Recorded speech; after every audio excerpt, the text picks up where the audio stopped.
Let me read verse 5, chapter 13.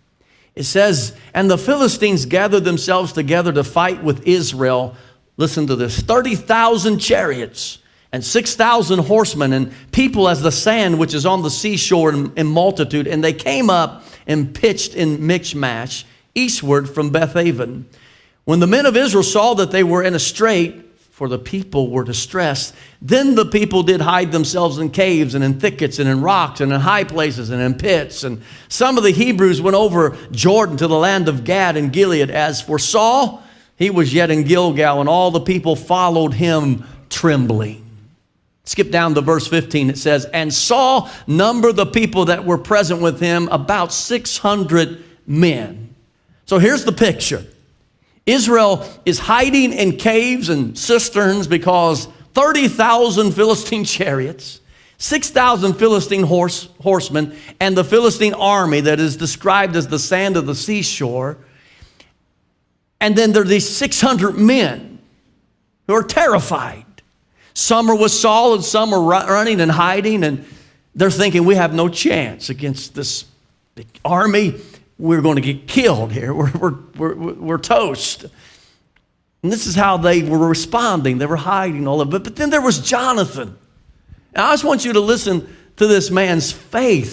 We'll read it again in chapter 14, verse 6. It says, and Jonathan said to the young man that bare his armor, come and let us go over into the garrison of these uncircumcised. It may be that the Lord will work for us. For there is no restraint to the Lord to save by many or by few. Man, that's you talking about faith. I mean, he seizes the moment. He's saying this is nothing to the Lord. All of Israel's trembling, they're running. They got this great Philistine army. They don't even have weapons. And here's Jonathan with this faith, and this is nothing. He can save by many or few. Who cares about the odds or the point spread when God is on your side? That's what he's saying. He remembers the words of Moses. One can put 1,000 to flight and two can put 10,000 to flight. He knew if God be for us, who can be against us? God promised us this land. This is our land. Let's go. Let's get it.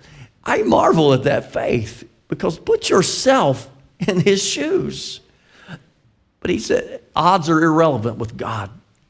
Jonathan had an unwavering confidence in God's ability, and that you can see here. The contrast between Saul and Jonathan is striking. Saul was sitting while Jonathan was attacking.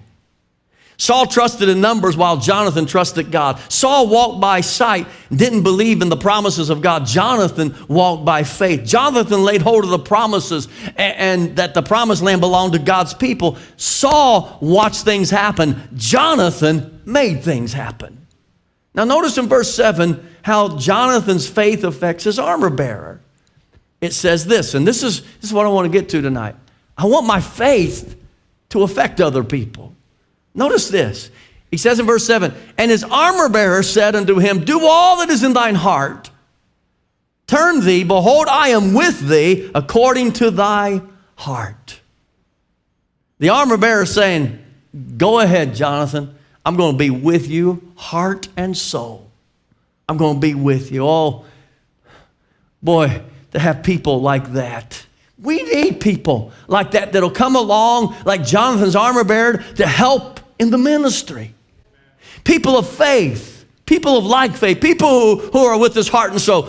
What if Jonathan's armor bearer would have said this to Jonathan when he said, hey, God can save by many or few, and his armor bearer would have said, I don't know about that. I think I'll set this one out. I mean, have you ever had some kind of, like, I want to do this for God. I'm all excited. I mean, I've been that way. And then just somebody burst their bubble. I mean, I don't know about that. And you know what? I don't want to ever be guilty of that. But I'm sure I have been with some people. I don't want to be that way. But boy, I've had people to just do that. So, we all need people like Jonathan to come and just be there with us and say, hey, I'm with you, heart and soul. The deliverance of Israel at this particular time might not have happened if Jonathan's armor bearer would have said, I don't know about that. You think about that. Just think about it. How that would have affected Jonathan, we don't know, but I'm telling you, it affects you, doesn't it? So, let's look and see what happens next. It says in 1 Samuel 14, verse 11, it says, and both of them discovered themselves unto the garrison of the Philistines, and the Philistines said, behold, the Hebrews come forth out of the holes where they had hid themselves. And the men of the garrison answered Jonathan and his armor bearer and said, come up to us, and we'll show you a thing. That's interesting, isn't it? Come on, we'll show you something. And Jonathan said to his armor bearer, come up after me. And that's just two of these guys. There's just two of them against all these thousands of people. It's just two of them. And Jonathan said to his armor bearer, come up after me, for the Lord hath delivered them into the hand of Israel. And Jonathan climbed up upon his hands and upon his feet, and his armor bearer after him, and they fell before Jonathan, and his armor bearer slew after him. And that first slaughter which Jonathan and his armor bearer made was about 20 men. These two guys took care of 20 men. Within, as it were, a half an acre of land, which a yoke of oxen might plow, and there was a trembling in the host. Look what happens. In the field and among all the people, the garrison and the spoilers, they also trembled, and the earthquake. So it was a very great trembling. Panic struck the whole Philistine army. Panic starts to happen. It's just Jonathan's faith, which affected his armor bearer, and these two men say, let's go do this. They're panicked. Those in the camp and in the field, and those in the outposts and the raiding party, and the ground shook. It was a panic that was sent miraculously by God. So these two guys climb up, and I don't know how many people there were. 250,000 people. Let's just say it was 250,000, and there was actually more than that, way more than that. And they took down 20 of them. And everything started shaking, and there was a panic. The Lord honored their faith by sending an earthquake, a very great trembling. God starts to move. Let me tell you, when you step out in faith, God will start moving for you. You know, I don't believe in this, the hyper faith stuff. And sometimes because we're always trying to say, man, don't hyper faith, we don't want to go there. But I'm telling you, God honors faith. Faith in Him, not faith in your faith. Not faith in what you say. No, faith in God. He honors that. Faith in His Word. He honors that. And we need to be men and women of faith. And so terror and confusion gripped the enemy's camp. And look at verse 16. It says, and the watchman of Saul in Gibeah of Benjamin looked, and behold, the multitude melted away, and they went on beating down one another. Their enemy, they're running, they're falling all over each other. Then said Saul unto the people that were with him, number now, and see who is gone from us. And when they had numbered, behold, Jonathan and his armor bearer were not there. So the people see something's happening. Saul's saying, what's going on here? Who's over there? And only 2 people were missing, Jonathan and his armor bearer. And they're like, you mean it's just those 2 guys? Those 2 guys are just causing all this uproar? And so Saul sees God is stirring, so Saul says, let's go. And he brings his group, and they join in the fight. Look what it says in verse 20. And Saul and all the people that were with him assembled themselves, and they came to the battle, and behold, every man's sword was against his fellow, and there was a great discomfiture, confusion, or uproar. So Saul's affected by Jonathan's faith. His armor bearer is affected, and now Saul is affected by the faith of Jonathan and the faith of his armor bearer. But not only is Saul affected, look at verse 21. It says, moreover, the Hebrews that were with the Philistines before that time, which went up with them in the camp from the country round about, even they also turned to be with the Philistines, that they were with Saul and Jonathan. So the Hebrews were Israelites whom the Philistines had incorporated into their army, either willingly or by force. And now these people are coming to the side of Israel. These turncoats were affected by Jonathan's faith.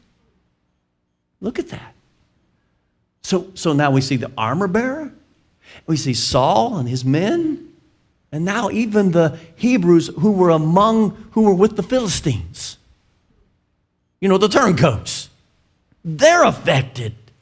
Then later, as they're fighting, the Philistines start to retreat. And listen to what verse 22 says. It says, likewise, all the men of Israel which had hid themselves in Mount Ephraim, when they heard that the Philistines fled, even they also followed hard after them in the battle. So then there is this last group.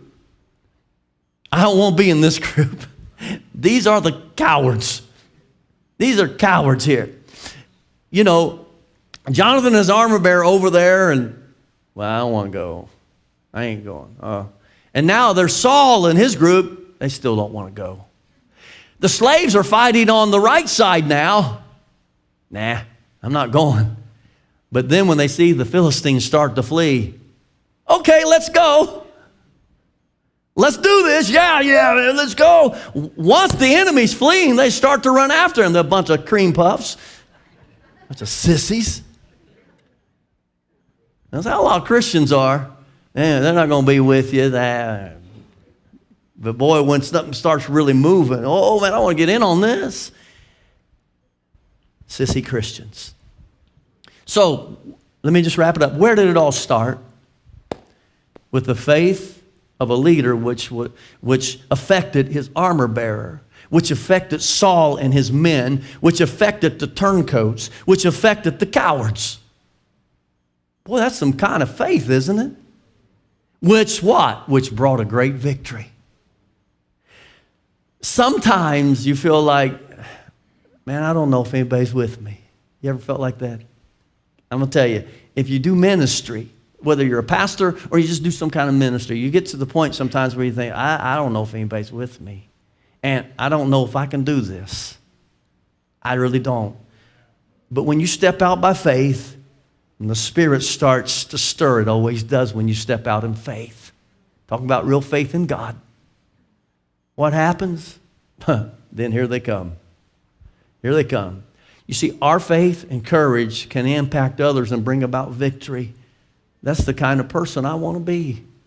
I want to be a person that has the kind of faith that when I begin to exercise that faith, people want to follow. They get courage. I'm not there yet. I just want to be that way. I want to be that kind of person that has a faith that influences others greatly. So this story teaches us that we can do the impossible if we'll believe. It further teaches us that when we step out in faith, God starts to move. And when God starts to move, the people will see it and they will follow, even the turncoats and the sissies. Cream puffs. So here's the question. Does your faith, we're just talking about you now, does your faith influence anybody else? I want to have a faith that has an impact on other people's lives, don't you? I want to have that kind of faith. Faith like Jonathan. It's no wonder they became great friends. It's no wonder God knit their hearts together because they were both men of faith. David said, who is this uncircumcised Philistine that he would defy the armies of the living God? David said, you come to me with a sword and a shield and a spear. I come to you in the name of the Lord of hosts. What faith David had. What faith Jonathan had. He said, let's go do this. And it affected other people. And so I want to have that kind of faith. That's the nugget tonight. Let us be people whose faith has an impact on other people's lives.